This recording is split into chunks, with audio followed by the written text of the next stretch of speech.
আসসালামু আলাইকুম ভাই ব্রাদার্সরা, কেমন আছেন আপনারা সবাই? ফাইনালি বাংলাদেশের বাজারে কিন্তু গুগল পিক্সেল সিরিজের ফোন চলে এসেছে অফিসিয়ালি। আমাদের দেশে গুগল পিক্সেলের কিন্তু বেশ বড় একটা ফ্যান বেজ আছে, কিন্তু এতদিন আনঅফিসিয়াল সোর্স থেকে গুগল পিক্সেলের ফোন কিনতে হতো এবং কেনার পর থেকে আল্লাহ আল্লাহ করতে হতো ভাই, মানে নষ্ট হইলেই কাজ শেষ। সঠিক বলেছেন, আপনার বুদ্ধি ভালো।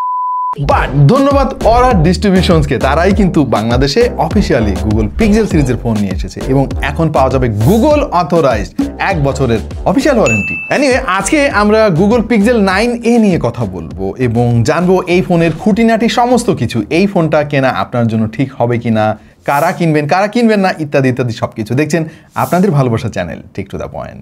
ভাই, একটা ফোন সেটার কোনো ক্যামেরা বাম্প নাই, এই জিনিসটা দেখেই তো আমরা চমকাই গেছি। লিটারালি এই ফোনের ক্যামেরা বাম্প কিন্তু আপনি এইভাবে সোজা করে ধরলেও দেখতে পারবেন না। গুগল নতুন ধরনের একটা মেকানিজম এখানে ব্যবহার করেছে এবং ফোনটাকে করে তুলেছে খুবই সিম্পল, খুবই মিনিমালিস্টিক, কম্প্যাক্ট এবং ফ্ল্যাট। ক্যামেরা বাম্পটা দেখে তো বুঝতেই পারছেন যে ফ্ল্যাট সারফেসে ফোনটা রাখলেও কিন্তু এটা উইবেল করবে না। হ্যাঁ, ফোনটা বন্ধ থাকলে কিছুটা আইফোনের মতো লাগে, বিশেষ করে ফ্রেম থেকে শুরু করে এর নেটওয়ার্ক, অ্যান্টেনা এবং পেছনের এই ম্যাট ফিনিশটা হুবহু মিলে যাচ্ছে আইফোনের সঙ্গে। এবং এই ম্যাট ফিনিশটা তারা এতই ম্যাট দিয়েছে ভাই, মানে ডিরেক্টলি কোনো আলোর বিপরীতে ধরলেও কিন্তু মানে আলো মনে হয় যেন ব্যাক কভারে খেয়ে ফেলছে। তবে এই ফোনের বেশ কিছু জিনিস আমার কাছে খুব একটা সুবিধার মনে হয় নাই। তার মধ্যে প্রথম হচ্ছে এর বেজেল। ভাই, 2025 সালে এসে এরকম দামি একটা ফোনের কাছ থেকে এত মোটা বেজেল, এটা না আমি কোনোভাবেই মেনে নিতে পারছি না। ও এত দামি, মানে দামি তো বললাম না ভাই।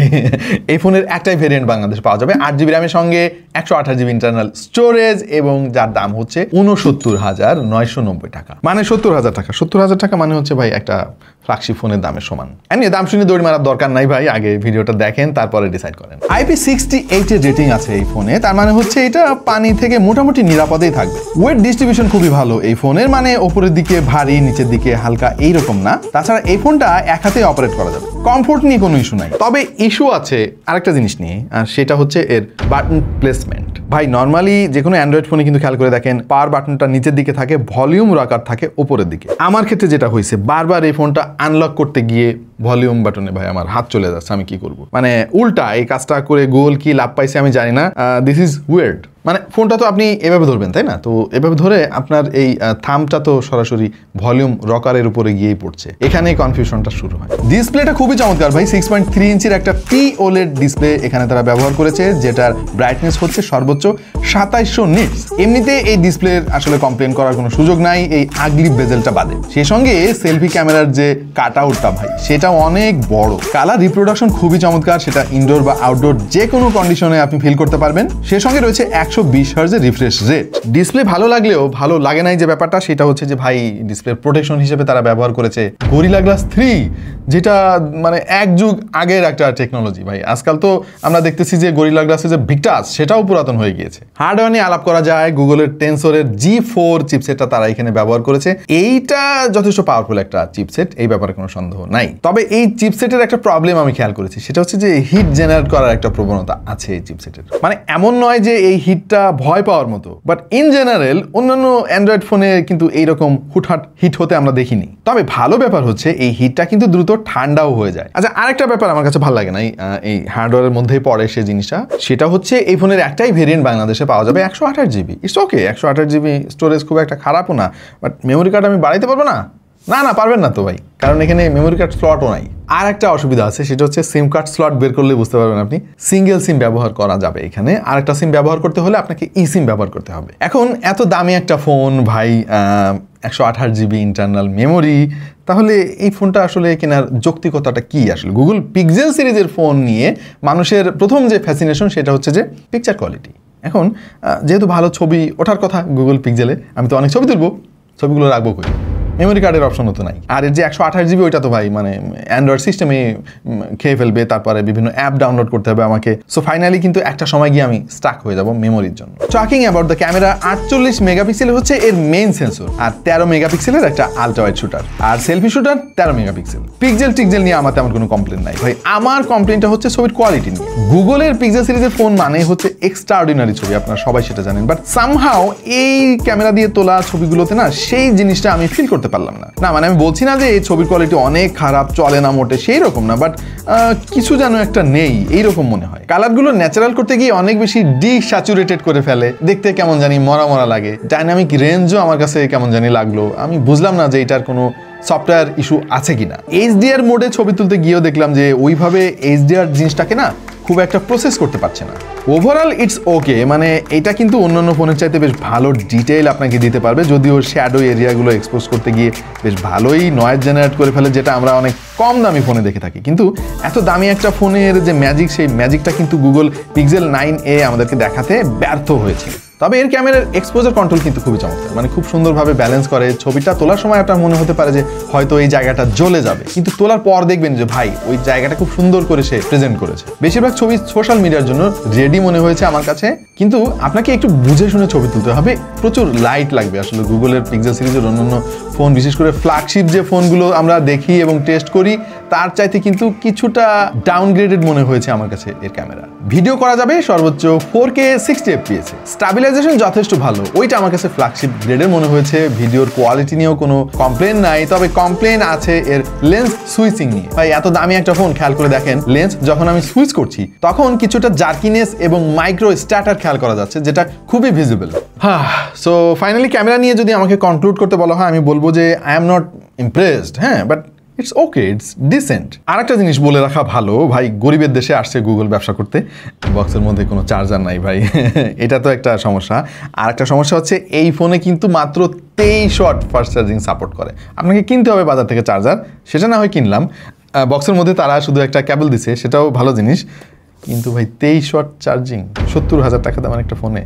তবে চার্জিং ব্যাকআপ আবার ভালো, 5100 mAh হচ্ছে এর ব্যাটারির ক্যাপাসিটি, এবং আপনাকে ডে লং চার্জ ব্যাকআপ দিতে পারবে এই ফোনটা। ওয়্যারলেস চার্জিংয়ের সুবিধাও কিন্তু এই ফোনে আছে, তবে মাত্র 7.5 ওয়াটের। এখন 7.5 ওয়াটের চার্জিং স্পিড দিয়ে আমি কি করব জানি না ভাই। এই যে চাইনিজ কোম্পানিগুলো ভাই, এই যে দামি ফোন কিন্তু, হ্যাঁ, Xiaomi 15 Ultra, হ্যাঁ, এই ফোনেও কিন্তু 80 ওয়াটের চার্জিং। এত ফ্লেক্স নেওয়া লাগবে না ভাই, প্রত্যেকটা ভিডিওতে সেম ফোন দেখান আপনি, দেন আপনার ফোন দেন। আমার আছে, এই জন্য আমি দেখাই। বেটা তোর আছে ভাই? গুগল পিক্সেল ফোনের সফটওয়্যার বা ইউআই নিয়ে আলাপ করবো ভাই, মানে এটা ওয়েস্ট অফ টাইম আমার কাছে মনে হয়। তারপরও বলি কিছু জিনিস ভাই, এখানে অ্যান্ড্রয়েড 15 তো আউট অফ দ্য বক্স আপনি পাবেনই, পিওর গুগল অ্যান্ড্রয়েড সিস্টেমের ফিল আপনি পাবেন। স্টক অ্যান্ড্রয়েড কাকে বলে, এর যে কি মজা ভাই, এই গুগল পিক্সেলের ফোন ব্যবহার না করলে আপনি বুঝবেন না। সেই সঙ্গে একটা সারপ্রাইজ আছে, 7 বছরের অ্যান্ড্রয়েড আপডেট পাবেন আপনি, মানে বুঝতে পারতেছেন? সম্ভবত এইটাই একমাত্র ফোন যেটা এই 2025 সালে আপনি কিনে অ্যান্ড্রয়েড 22 পর্যন্ত ভাই এনজয় করতে পারবেন। যদিও অত দূর পর্যন্ত এই ফোন যাবে কি না, আসলে এই ফোনের অস্তিত্ব কোথায় যাবে সেটা আমি জানি না, যদি থাকে আপনি আপডেট পাবেন ভাই। অ্যান্ড দ্য পারফরমেন্স ভাই, this is a magic. Literally আপনি এটা ব্যবহার না করে বুঝবেন না যে এত স্মুথ, এত ক্লিন কোনো অ্যান্ড্রয়েড সিস্টেম হতে পারে। তবে হ্যাঁ, এখানে কিছু কমপ্লেন আছে, গুগল অকারণেই কিছু অ্যাপ এর মধ্যে দিয়ে রেখেছে যেগুলো খুব একটা কাজের না।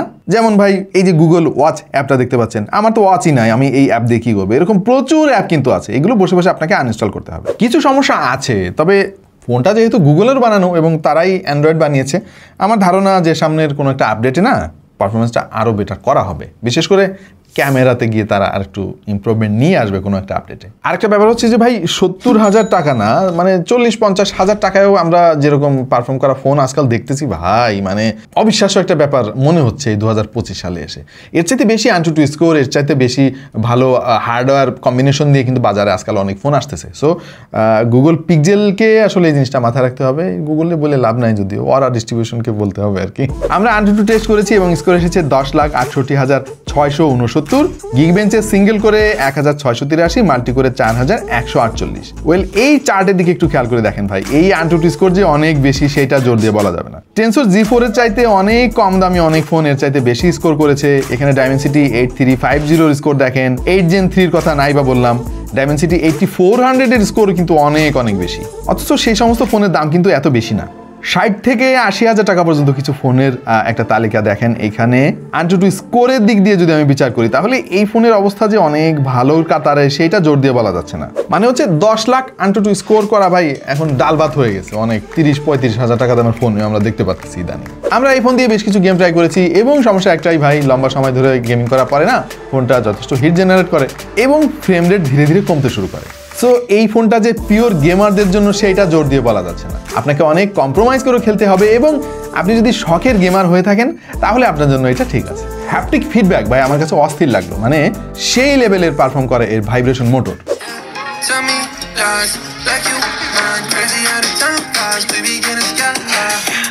ভাই লাউড স্পিকার জোস, মানে আমার এটা খুব পছন্দ হয়েছে। এটা কেমন করলো জানি না, মানে স্টেরিও স্পিকার তো অবশ্যই, কিন্তু মানে কোনো সেকেন্ডারি গ্রিল কিন্তু এখানে নাই। স্টিল খুবই লাউড, খুবই ক্লিয়ার এবং যথেষ্ট বেস কিন্তু ফিল করা যাচ্ছে। এই একটা জিনিসে আমি ইমপ্রেসড হয়ে গেছি। এবং দামি একটা phone, high res audio support আছে, সুতরাং আমাদের একটু হাই রেজ হেডফোন দিয়েও তো টেস্ট করতে হয়। আমাদের সোনি WF-1000XM5 দিয়ে ট্রাই করলাম, পাশাপাশি একটু কম দামের মধ্যে বেশ ভালো পপুলার হয়েছে আজকাল QCY Neloverse Pro, সেটা দিয়েও ট্রাই করে দেখলাম, দুর্দান্ত আউটপুট দিয়েছে। এর যে ফ্ল্যাশ লাইট আমার কাছে অতটা ব্রাইট মনে হয় না, টু বি ভেরি অনেস্ট। কম দামি অনেক ফোনেও কিন্তু এর চেয়ে বেশি ব্রাইটনেস পাওয়া যায়। এই ফোনের ফিঙ্গারপ্রিন্টের পজিশনটা ভাই আমার অনেক পছন্দ হয়েছে এবং আমার হাতটা যেখানে যায় ঠিক সেই জায়গাটায় খুশি হলাম দেখে। অন্যান্য ফোনের পজিশনটা একেবারে নিচে, এটা মাঝখানে আছে এবং ঠিকঠাক মতো কাজ করেছে, যথেষ্ট ফাস্ট, কোনো অ্যানিমেশন ডিলে নাই, ফিঙ্গারপ্রিন্ট সেন্সর নিয়ে কোনো কমপ্লেন নাই। তবে গুগল পিক্সেল সিরিজের ফোনগুলো নিয়ে একটা কমন সমস্যা শুনি সবার কাছে, সেটা হচ্ছে যে নেটওয়ার্কের কিছু প্রবলেম আছে। ওয়াইফাই মাঝে মাঝে ডিসকানেক্ট হয়ে যায়, মোবাইলের ডেটাও ঠিকমতো আসে না, এই আসে আসে না, এরকম অনেকের কাছে শুনেছি। আমাদের টেস্টিংয়ে কিন্তু এরকম সমস্যা এখনও ধরা পড়ে নাই, ভবিষ্যতে পড়বে কিনা বলতে পারতেছি না। আচ্ছা, তাহলে এই ফোনটা কারা কিনবেন ভাই? এই ফোনটা তারাই কিনবেন যাদের টাকা পয়সা আছে অবশ্যই, এছাড়া আর কারা কিনবে? পাশাপাশি যাদের স্টক অ্যান্ড্রয়েডের ফিল নেওয়া দরকার, বাজেট নিয়ে তেমন কোনো লিমিটেশন নাই, তারা চোখ বন্ধ করে এই ফোনটা কিনতে পারেন। তবে আপনি যদি একেবারে পারফরমেন্স সেন্ট্রিক ফোন চান, ন্যারো বেজেল চান, তাহলে আপনার জন্য অপশনের শেষ নাই। সো আপনার কাছে কেমন লাগলো গুগল পিক্সেল 9? অবশ্যই জানিয়ে দিন কমেন্ট সেকশনে। এবং 70,000 টাকা দিয়ে এই ফোনটা কেনা কতটুকু যুক্তিসঙ্গত হবে সেটাও জানাতে পারেন আপনার যুক্তি আপনার কমেন্টে। দেখা হয়ে যাবে অন্য কোনো ফোনের রিভিউতে। সেই পর্যন্ত সবাই ভালো থাকুন, সুস্থ থাকুন এবং দেখতে থাকুন টেক টু দ্য পয়েন্ট।